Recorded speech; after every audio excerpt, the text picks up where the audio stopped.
A lot of research has proved that eat your food by 8 p.m. or the earlier we eat the food in the evening, better it is for your metabolism and better it is for your intermediate fasting or all those terms which are being used. The more you sort of delay it through the night, the worse it is for your body, and you might put on weight, you might have a problem digesting, you might not be able to sleep on time. Why? Because your food is not getting enough time to churn out before the next day.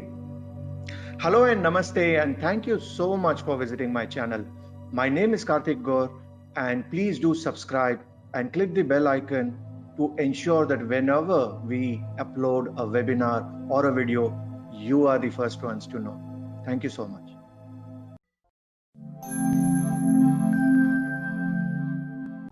Now, this is something that I wanted to share with you. I've talked about it once before, but I want you all to sort of understand what I'm going to do now. First and foremost, as you see, there is a sort of a reverse thing which is happening. Generally the houses go from Lagna, second house, third house, but over here the time is sort of moving in the reverse. And that is what happens. When we look at the sky, when we feel, it is almost like when you're traveling in a train, then rather than you moving forward, you feel that the other things are moving backwards. But they are not moving backwards, they are still there. But when a train is moving very fast, you feel that actually the trees are going behind you. But the fact of the matter is that's not happening. You are moving forward. It almost happens in the same way as far as Surya is concerned and the timing part of it is concerned. Okay, so what happens is, to that level we have no problem when we say that, hey, Surya is sunrise. So roughly let us take the morning 6 a.m. as sunrise. Okay, so every 2 hours the Lagna is going to change. Okay, so that's why I've given a difference of 2 hours. So 6 a.m. is the time when we are supposed to rise in the morning. That's the time when Surya is in the Lagna, and that is the time when you're supposed to sort of do your morning things. So your 6 a.m.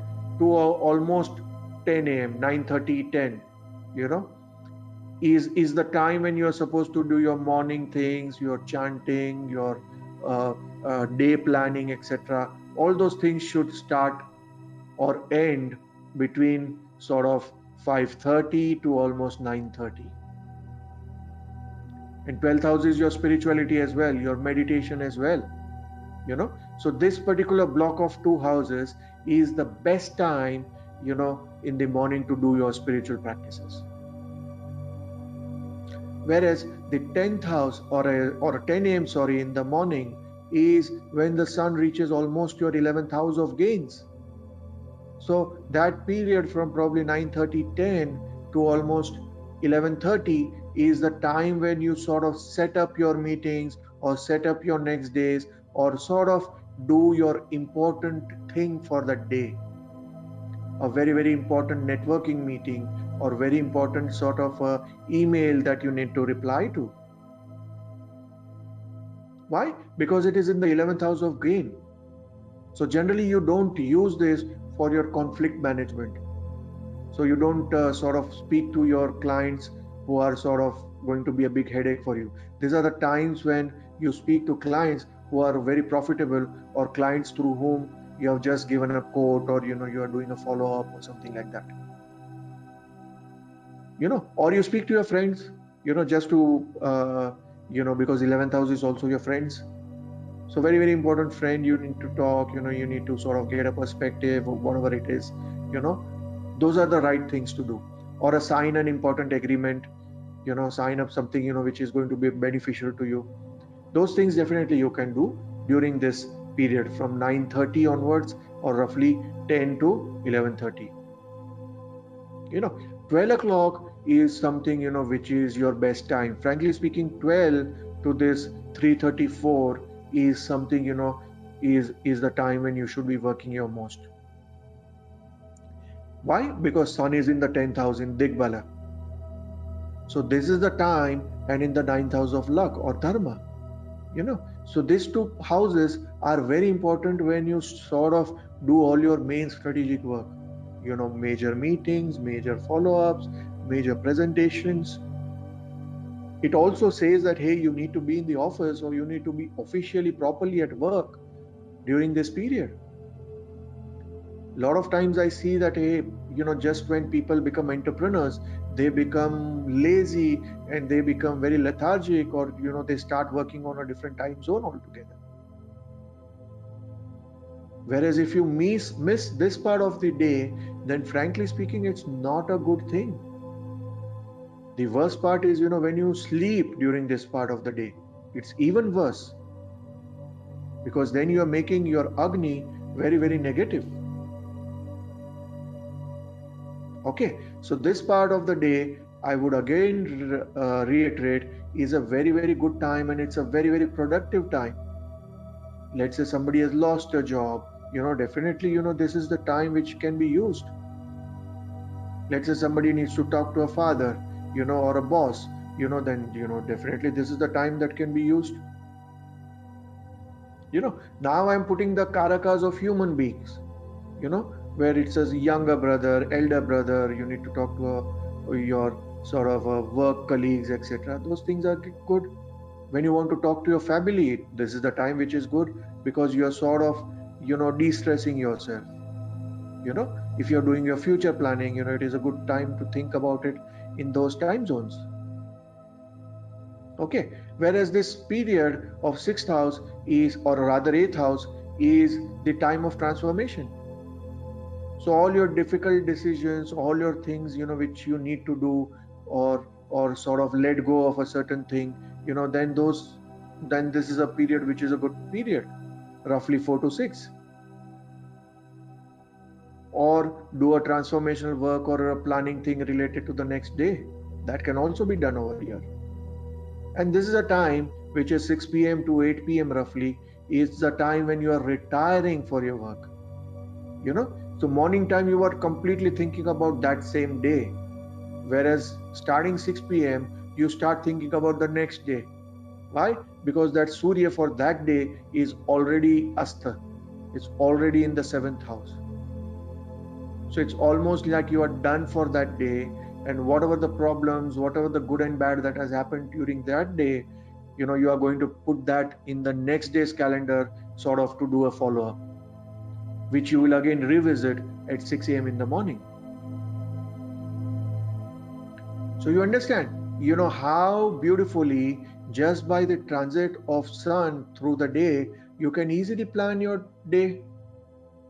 Now again, a tip, depending on brilliant yogas that you have, you can also use those strategic periods during that day.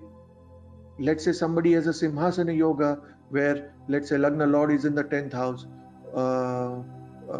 second Lord is in the 10th house, or Siddhi yoga, let's say Lagna Lord in the 10th house. Then to that level, that 10th house becomes a super thing. Let's say somebody has a great yoga in the 11th house, definitely a great time.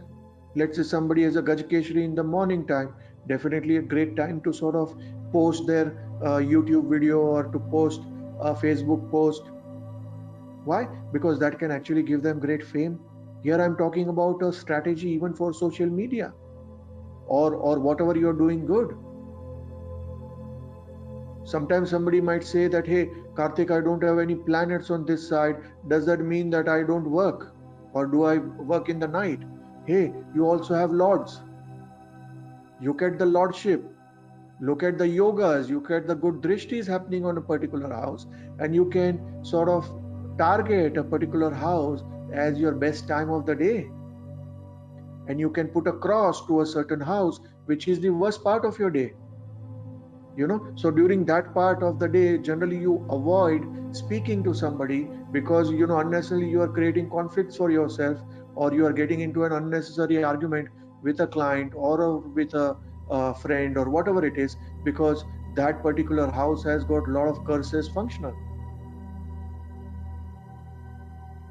It's easy, but yet it is tough. But once you get it, then you will understand that which zones of the day are very good for me, which zones of the day I cannot be away from work. Why? Because all my good karmas are coming to help me during that particular day of the life, or sorry, at that particular span of the day. You can also later on look at the tithis. Certain planet is giving you great Raj Yogas, then particularly the Graha tithis are also important days when you could start a new thing or end a new thing or whatever it is. You understand? So that is something which is very, very important. And then from 8 p.m. onwards, if you see, we are almost retiring for the day. So we have our dinner. See, this is the 5th house. So generally you talk about 9:30 to 11:30. Generally we shouldn't delay our food beyond that. Generally 5th and 6th house are very important for digestion. The 2nd house from there is something which is going to digest your food. So a lot of research has proved that eat your food by 8 p.m. or the earlier we eat the food in the evening, better it is for your metabolism and better it is for your intermediate fasting or all those terms which are being used. The more you sort of delay it through the night, the worse it is for your body, and you might put on weight, you might have a problem digesting, you might not be able to sleep on time. Why? Because your food is not getting enough time to churn out before the next day. So you see, this is very logical what is being shown to you today. And then this is a 12 a.m. sort of a midnight thing, and I would like to say that this 4th house is the house of home. And I dare say that if you are not reaching your home before midnight on a regular basis, there is a problem to your home which is going to come sooner than later. Now this is except for people who are working on in sort of night shifts or working in call centers, etc. For them the chart is almost reverse. Okay, but for a normal person, if a person or a husband or a wife is regularly coming late and post 11:30 to 2 o'clock regularly, it will break the house. And there is something fishy, and to a large extent I would say there is a legitimate reason for that husband or wife to be worried about, because based on this chart it says that, hey, you need to be home latest by 11:30. You can't be working beyond this, and then technically you should be over here. Why? Because you are here, you are with your kids, you are planning your next day, you are writing your notes or things to be done tomorrow, you are having a good time, you are sort of reinventing for the next day, you are the future for the next day. You see the 5th house, which is going to give an input to your next day. And then slowly you sleep, and generally this is the 4 a.m. So generally between 4 to 6 in the morning is when you are supposed to wake up, and that's where this 5 a.m. club is there, which is exactly the Brahma Muhurta, which is almost roughly 90 minutes before the sunrise. So if 6 a.m. is the sunrise, then the Brahma Muhurta is going to start roughly at 4:30 a.m. So if you wake up anytime between 4:30 to 5:30, then technically you are waking up on the Brahma Muhurta, you are waking up before sunrise, and then you can plan your day very, very beautifully and look at the very, very strategic points where you have great yogas based on which you can move towards your prosperity. So I've given you a very, very logical and very, very strong tool based on which you can actually plan your day and going forward plan your life as well. And then later on I'm going to teach you some other ways to plan as well in the sessions going forward. Okay, so if you have liked this, then definitely share your comments, and definitely I would like you to start using it and keep updating. Let us know how is it working. Does it actually work for you? If it's not working, let us know why it's not working, and do you have a logical understanding of why it's not working? Probably are you picking up the wrong time zone? Look at the lordships. look at the aspects. But I'm telling you, even with 50% accuracy or 50% of Jyotish knowledge, if you start using this strategically, it is going to help you a lot to sort of bring some sanity to your life and being very productive in your life as well. Okay. Now, let us look for one example. I have looked at the chart of US President Donald Trump. Okay. And he's Leo Lagna with Mangal in Lagna. Okay. And there is one yoga which is associated with his Arudha Lagna, and that is this debilitated Chandra with Ketu. And this is quite a yoga. He is born in an eclipse. I always say that, please, even in the current period when the whole world is saying that, hey, Donald Trump will lose, don't take this guy out of your context. He is not an easy guy to defeat. Believe me. And I'm telling this on record. Don't write him off. He can bounce back, and he has bounced back before. I remember in the last election, I had given a very famous prediction, when he was almost 20 points to Hillary Clinton being 79 or 80 points. And I told when Sun will reach Virgo is the time when he is going to become the president and he will win the election. And he did win. So what I'm planning to say is he is born in a perfect eclipse yoga. Like Chaitanya Mahaprabhu. But Chaitanya Mahaprabhu was a spiritual chart. Now this guy is a little different to him. And do you need to be a little different when it comes to politics? The answer is yes. You can't be a Chaitanya Mahaprabhu and be a politician, right? Everybody agrees that. Now, look at this particular combination and this period. This is said to be a mentally Chandra. Chandra means your emotions. When it is in debility, we can say that this guy might have a little problem with communication. Okay? Or sometimes weak communication. Or Ketu is a mistake, or he does a communication in speed, fast, or he can be really ruthless. Ketu is radical as well, right? We talked about it before in the Navagraha video.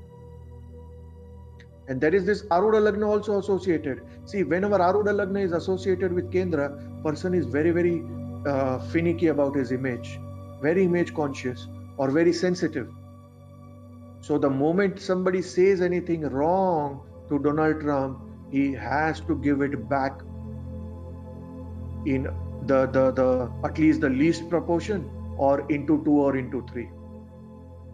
Or he can be really very, very blunt in his comments, be it with Kamala Harris or be it with Joe Biden.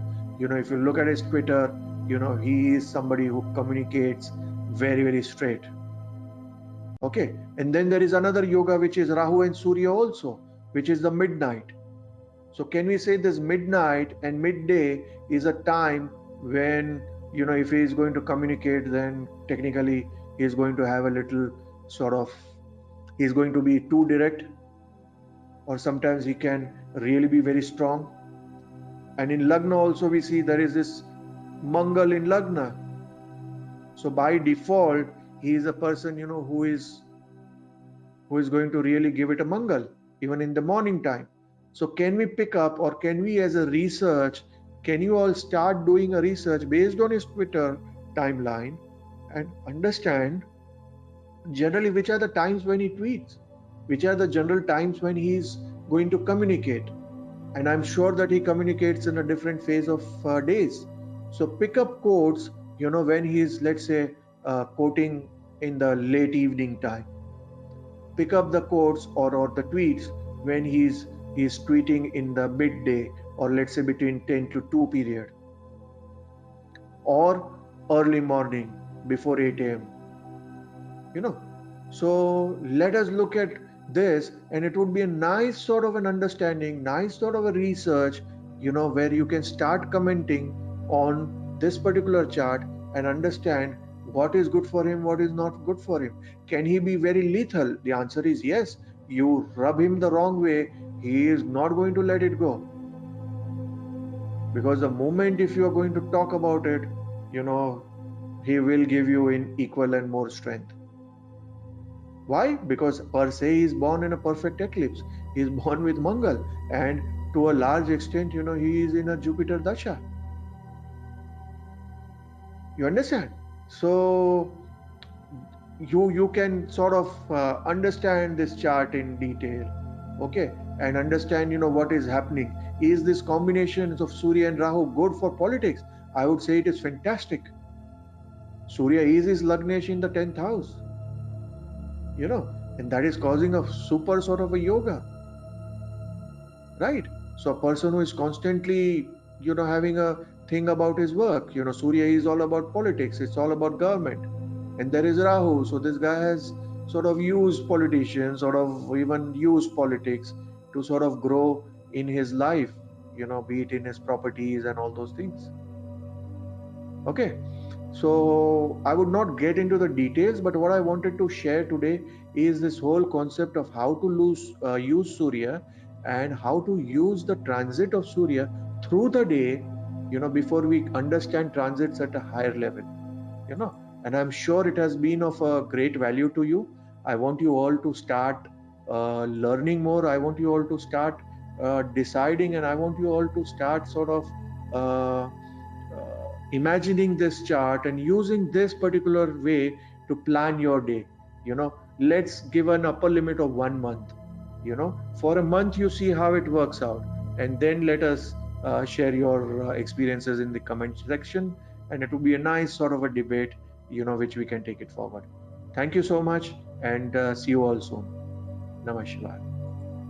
Namaste Jyotisha lovers, thank you so much for viewing the video. Please do share so more and more thirsty souls can benefit from this free knowledge which is being shared.